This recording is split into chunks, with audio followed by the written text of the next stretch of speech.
I know there have been a ton of crazy reveals lately with all the race and rescue, the rally rescue stuff. It's absolutely wild. I love that Chick Hicks, by the way, and you could take a look at all these reveals on my Instagram account linked in the description below. And so you might be thinking, well, Mr. Docketer, here we have a new singles case to reveal for the month. 2025 singles case T scheduled for April 1st.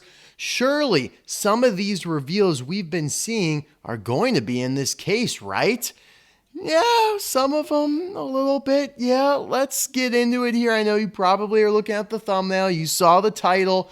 Let's just dive in. We'll talk about it all. We'll analyze, we'll evaluate, and reconvene after I have rifled through all of the cars in this case. Let's begin here with one Fillmore.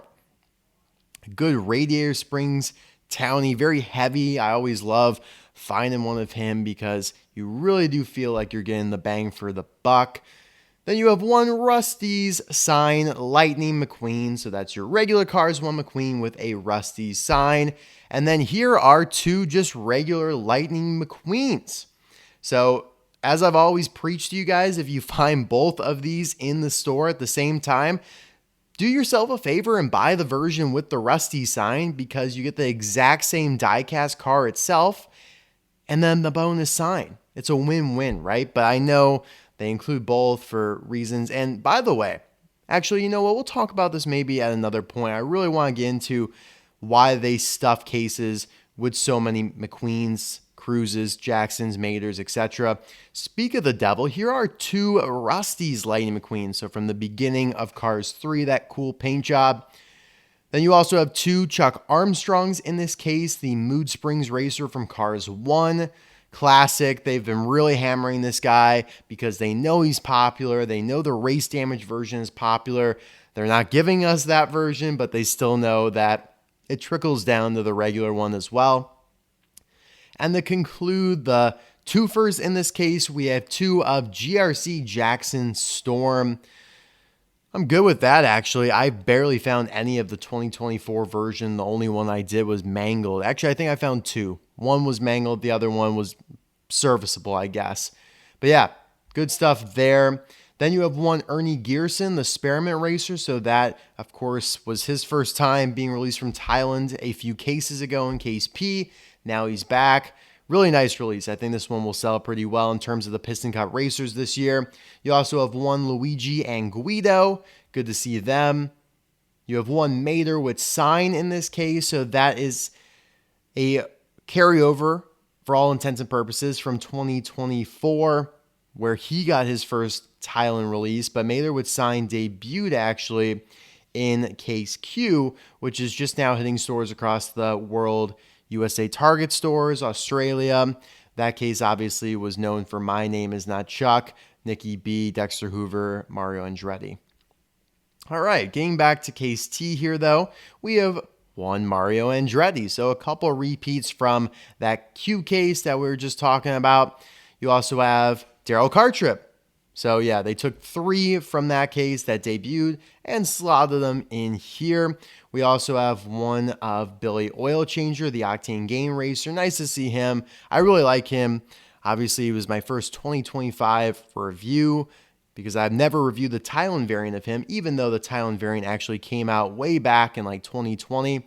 But yeah, I love Octane Gain, as you guys probably kind of got an idea from my Piston Cup tier list video just a few days ago. By the way, check that out. Then we have one Flo with Trey. So she debuted in Case P with Ernie Gearson. But again, along with Billy, they were both released for the first time from Thailand in the Blue Desert. So 2019, 2020 for those. But I do like Flo with Trey. I think that will be a pretty coveted release this year. I don't think she's in too many cases. This might be her last. Then we have one Otis. Now Otis has just gotten blasted over the last few years after really being a highly popular, rare character, only being released in 2012 and 2016. But now he's gotten three releases over the last 4 years, and it's a little much. That being said, though, he continues to sell well from my perspective.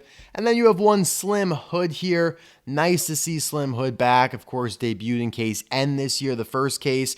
That was his second release all time, debuting in late 2019 for the Blue Desert there. So yes, those are all the just repeats in this case. The next 5 cars are going to be either new variants or just new to 2025 packaging. Starting with GRC Cruz Ramirez. So what's different? Because she just got released last year. Well, there's no new for 2024 logo, circular snipe on the front of the package, and the back of the package will reflect different cars. So I don't think you'll see, let me look here. You should be able to see on the back of her GRC Jackson, GRC Raul, Francesco, McQueen, and Carla. They might omit one of those because that's kind of a lot, but you won't see like Miguel or Max. Like I'm pretty sure you do on the 2024 version of her. So slightly different card, but obviously nothing to really go crazy about. You also have one Jodon Jackson. So now we're getting a little bit spicier with these reveals in this case. Jodon Jackson, his second release all time after debuting in 2021 in the Desert Horizon line. Really nice. One of the more popular Thomasville retro racers. I think, he usurps Slim Hood in that regard. Like I think he'll be a lot more coveted than Slim Hood was, both getting their second releases, both being Thomasville racers.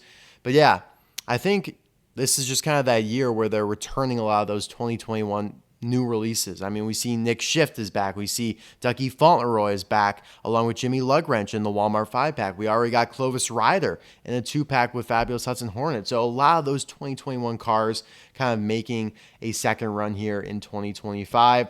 But now, moving on to what we all really came here for. These are the 3 new releases in terms of Thailand variants. Okay, so everyone defines new releases differently. Maybe a new release to you is just new packaging. I would disagree with that. Maybe a new release to you has to be like a new character or like a new version of a car, right? Lightning McQueen with the clown nose, right? So that not really a variant, but more of a new version, right? A new style, okay? These are just new variants. They are the first time these 3 have been made in Thailand, so they will look different, they will feel different, and will be worthy of reviews, in my opinion, from my perspective. So I'm going to call them new releases, but they aren't new characters, they aren't new versions, okay? First one being Lightning McQueen with Shovel. This one will be very popular. They have been going through a lot of the versions of Lightning McQueen over the last few years and releasing them from Thailand. We see that with McQueen with Cone in 2021. We see that with Spin Out McQueen and Finish Line McQueen in 2022. We see that with Cactus McQueen, Radiator Springs McQueen last year in 2024. So here's just the next one up in line, Lightning McQueen with Shovel. Really nice release, debuting in the 2010 Final Lap collection. I think getting a couple more releases in between 2010 and now. There was a 3-pack in the Toys R Us Radiator Springs Classic line. But yeah, I think this one will be great. Obviously, though, despite switching countries of production, the color of the shovel is still inaccurate. It is still gray, despite clearly being yellow in the movie. I don't know why they can't get this right. It's one of the worst inaccuracies across the entire line. I think it's worse than the fact that Corey Turbowitz still doesn't have side view mirrors. I think it's worse than the fact that Mel Dorado is like yellow now. I don't know how they screw this up every time they release them, but yep, it's still going to be gray unless something magically changes, which I guess there's a slight possibility of because we have not seen McQueen with Shovel nor Jodon Jackson in 2025 packaging yet. They have not been revealed, which is pretty crazy to say considering the fact that so many cars in future cases have been revealed. Like literally many cases out. Don't expect that Chick Hicks from the Rally Rescue line to be in any case anytime soon. We won't be talking about him for a while, but yet there's a picture of him. I don't know how that worked out, but that's how it worked out. These next 2 we do have pictures for, though, being Fishtail. So a Demolition Derby racer receiving his first Thailand release, and more importantly, receiving his first release that gives him card art. Because when he got his single release in 2017, the style did not have any card art. It was just the Cars 3 logo, very gross, very boring. But now he does, and it's the same art that I think we saw on like a poster of him at one point. So very excited to see Fishtail back in the mix here. I think a lot of people will be excited. I love his expression, just kind of like a snarl. So good stuff there. But then I think the highlight of the case for most people is going to be Grem. Finally, we're getting some more of the Cars 2 Lemons back. We got Tubbs Pacer, Vladimir Trunkov a couple years ago. Now this year, we're getting Acer and Grem here. So Acer, of course, in the last case, Case S, and now Grem here following it up. Very nice. I love that. I'm glad that they are in different cases, but back-to-back cases. And yes, very excited to review both of these from Thailand. I might group them up together, but probably not because they'll be released like a month or so apart. Yes, awesome. Cars 2 needs to get some more attention despite it being, one of the more looked down upon movies/shows of the Cars media world. But yes, there you guys have it. Case T of 2025. Fishtail and Grem were a part of those new reveals, but none of the rally, rescue, race stuff are in this case. I'm sorry to say, and you know what? They are not in the next case either. In fact, the next case, we don't even have all the reveals in terms of packaging. We got, I think, one. I'll tell you that. We have one reveal in terms of packaging for the next case, and that's it. So, yeah, the reveals and how they've been coming out have not been linear. They're bouncing around the timeline quite a bit. That's fine by me, though. All is good in the world. What the hell do I have to complain about? We're talking about new cars. Life is good. Thank you as always for watching. Really appreciate it. And I'll see you guys soon for another video. Bye now.